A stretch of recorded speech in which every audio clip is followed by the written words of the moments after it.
ఈ 3 మాసాల్లో విశేషంగా చేస్తాం. పక్ష శివరాత్రి చతుర్దశి అనే తిథి ఈశ్వరుడు పుట్టినటువంటి తిథి. అందులో ఇవాళ చతుర్దశి. అయితే ఆయన పుట్టింది సహజంగా మాఘ కృష్ణ చతుర్దశి. అందుకనే మనం మహాశివరాత్రి అని చేస్తాం మాఘమాసంలో. అయితే కార్తీకం, శ్రావణం, మాఘమాసం ఈ 3 మాసాలు విశేషం కాబట్టి శుక్లపక్షంలో ఉన్నటువంటి చతుర్దశిని కూడా పక్ష శివరాత్రి అంటాం. ఏమంటాం? ప్రతి మాసంలో వచ్చే కృష్ణ చతుర్దశినేమో మాస శివరాత్రి అని చెప్పి ఆ విషయాలన్నీ చేసుకుంటూనే ఉంటాం. మీ అందరికీ తెలుసు శివాలయాల్లో జరిగేవి. అయితే ఈ 3 మాసాల్లో మాత్రమే విశేషంగా పక్ష శివరాత్రి అనేది చేస్తాం. ఈ రోజు దీపారాధన చేయడం కూడా ఎంతో విశేషం. అంటే మనస్సులో ఉండేటువంటి భయం అనేదే చీకటి. ఆ చీకట్లన్నీ తొలగడానికి చేసుకునేదే దీపారాధన అనేది. ఈ చతుర్దశి అనేది ఎప్పుడు కూడా రిక్త తిథి అంటాం. ఈ రిక్త తిథి రోజున ఏ పనులు మంచివి చేయకూడదు అంటాం. అమావాస్య రోజు కూడా కొత్త వస్తువు కొనుక్కోవచ్చు, ఎందుకంటే దాన్ని పూర్ణ తిథి అంటాం. ఆ రోజు కొన్ని తొందరగా వెళ్ళమన్నా కూడా వెళ్ళదు మన దగ్గర నుంచి. అందుకనే పంతులు గారు ఖాళీ దొరికేది ఆ రోజు అన్ని కొంటుంటాం, బళ్ళు కార్లు కొంటమే తప్పితే తొందరగా అమ్ముదాం అనుకున్నా కూడా బయటికి వెళ్ళదు. అమావాస్య రోజు కొన్నది అది పూర్ణ తిథి అంటాం. అదే తిథి ఇంకో పేరేంటంటే శూన్య తిథి, ఎందుకంటే చంద్రుడు ఉన్నాడు కాబట్టి శూన్య తిథి అంటాం. అమావాస్యల్లో కూడా 3 రకాల అమావాస్యలు ఉంటాయి. నిశి అమావాస్య అంటాం, అంటే పూర్తి చీకటి ఏమి ఉండదు. ఆ రోజు నక్షత్ర ప్రయోగాలకు మంచిది, మనకు అనవసరం. ఎలాగో 2 శనివాలి అంటాం. చంద్రుడు ఈశ్వరుడు పెట్టుకునే చంద్రవంక అందరికీ తెలుసు మనకి.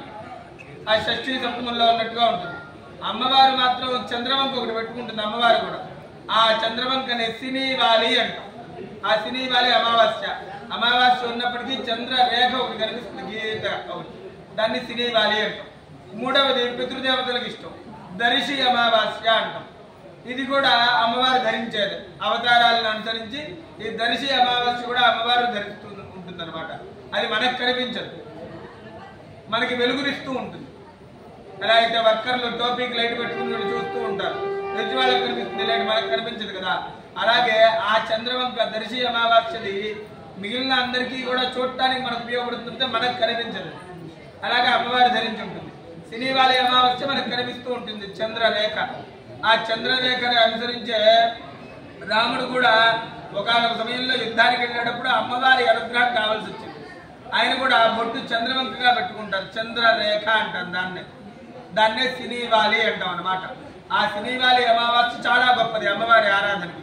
ఆ శనివాలి అమావాస్య గురించి శతచండీలో కూడా చెప్పబడతారు. అష్టమ్యాంచ చతుర్దశ్యాం అమాయాంచైకచేతసః.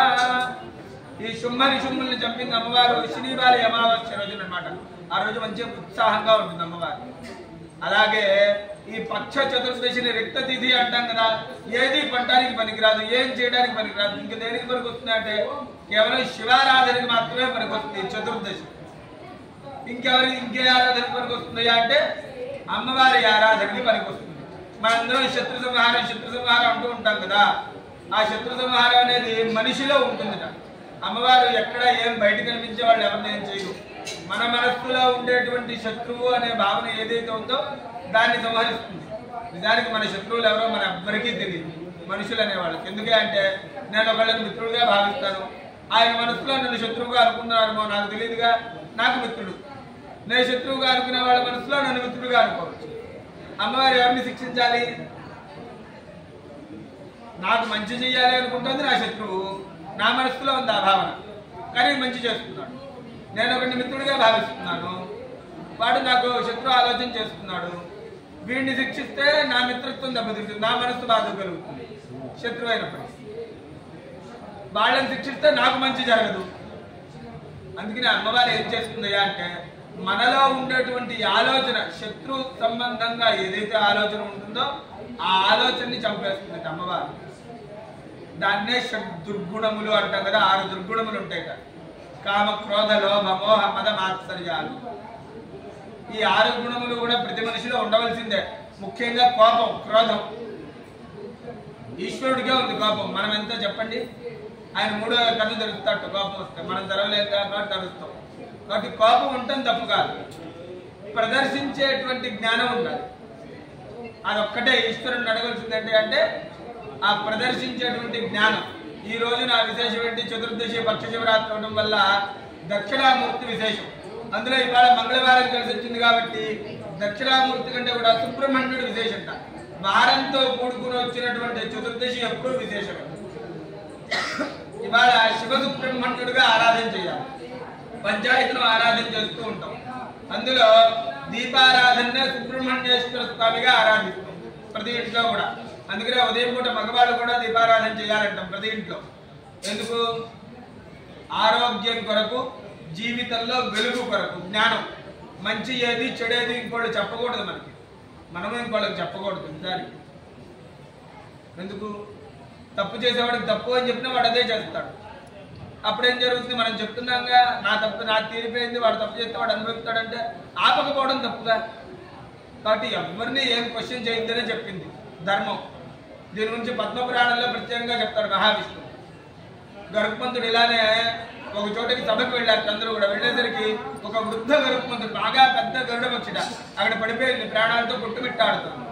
యముడు కూడా వచ్చాడు అదే సభకి. దాన్ని చూస్తూ, అమ్మో ఇది ఇక్కడ ఉంది, యముడు చూసుకుంటే వెళ్ళాడు, బయటకు వెళ్ళాడు, దీని ప్రాణం తీసేస్తాడేమో అనుకుని యముడు గరుత్మంతుడు అనుకున్నాడు. దాన్ని తీసుకెళ్ళి ఒక గుహలో దాచిపెట్టాడు. యముడు మళ్ళీ కనిపించకూడదు.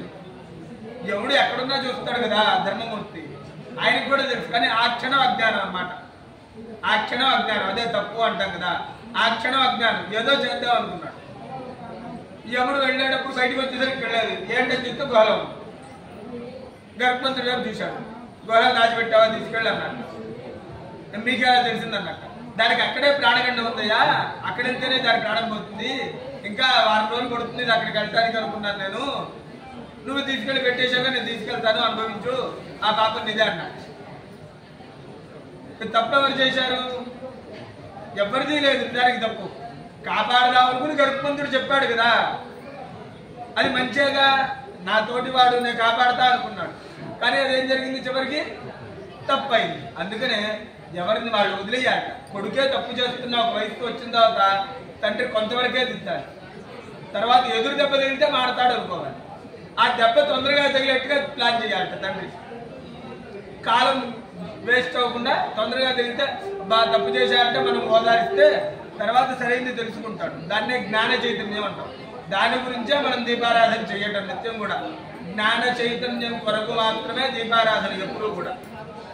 ఇది చేసినందువల్ల ఏం ఫలితం వస్తుంది? చాలా మంది కార్తీక మాసంలో దీపారాధన చేస్తే మోక్షం కలుగుతుందని చెప్పి 365 ఒత్తులు, 600 ఒత్తులు, 1000 ఒత్తులు, 1,00,000 ఒత్తులు వెలిగిస్తూ ఉంటారు. అవన్నీ అవసరం లేదుట. ఇలానే ఒక పాత ఏమీ లేని ఒక ఆవిడ గుళ్ళోకి వెళ్ళిందిట. వెళ్ళేసరికి ఆవిడ దగ్గర ఏమీ లేవు. కార్తీక పౌర్ణమి దీపారాధన చేయాలనుకుంటా. చీర కొంగు తీసి, ఆ చినిగిపోయింది చీర, విడిచింది బట్ట, 4 రోజుల నుంచి ఏం చేయాలి అదే తడిపి కట్టుకుంటుంది. ఆ చీర కొంగులో ఒక చిన్న దారపోగు తీసి ఒత్తిలాగా చేసి వెలిగించింది. అప్పటికి ఆవిడకి జ్ఞానోదయం అయింది. ఏమేమి తప్పులు చేసినా గుర్తు వచ్చింది. అవన్నీ సరిచేసుకుంది, జీవితం మార్చుకుంది. ఆ తర్వాత ఈ దీపారాధన వెలిగించిన తప్పు ఉందిగా, దానికి ప్రాయశ్చిత్తంగా చేసుకుంది మళ్ళీ పూజ. తప్పు చేసినా జ్ఞానం వచ్చింది. నాకు అనుకున్నాగా ఎదురు దెబ్బ తగిలితే పిల్లలకు తొందరగా వస్తుందని దాన్ని జీవితాన్ని మార్చుకుని మళ్ళీ సరైన విధంగా దీపారాధన చేసి పుణ్యాన్ని పొందింది. కేవలం దీపారాధన అనేది వెలుగునిస్తుంది. ఆ వెలుగు ఎక్కడో ఇస్తుందా అంటే మనస్సులోను, మెదడులోను. జీవనం వృద్ధి కొరకు ఏది చేసినా దేనికోసం చేస్తాం మనం? వృద్ధి కొరకు. కలియుగంలో చెప్పుకుంటే లాభం కొరకు. భగవంతుడు చేసిన నాకు వ్యాపారంలో వృద్ధి కలిగితే లాభం, నీకు ఇంత ఇస్తారు స్వామి అని చెప్పి ఒండిలో వెళ్తాను అందరూ దండం పెట్టుకునేది. ఎంతమంది చెప్పినా అదే చేస్తారు కదా. అంటే కేవలం మనం కోరుకునేది వృద్ధి. అందుకనే దీపారాధన అనేది జీవితంలో ప్రతినిత్యం ఉండాలట. ఉదయం ఇంట్లోంచి బయటికి వెళ్లే ముందు మగవాళ్ళు దీపారాధన చేస్తే బయటికి వెళ్ళేటప్పుడు ఎక్కడ ఏం చేయాలి అనేటువంటి జ్ఞాన చైతన్యం కలుగుతుంది. సాయంకాలం ఆడవాళ్ళు దీపారాధన చేయాలి. మా ఆయనకి బాగా డబ్బులు రావాలి, నాకు కావాల్సినవన్నీ కొనిపెట్టాలి అని కోరుకుంటూ ఉంటారు. కేవలం మగవాళ్ళకి సంపద పెరగడం కోసమే ఆడవాళ్ళకి పూజలు చెప్పారు. ఆడవాళ్ళు సంపాదించడానికి ఏం పూజలు లేవనుకోండి, అది వాళ్ళ యోగం అనాలి. ఏమనాలి? యోగం.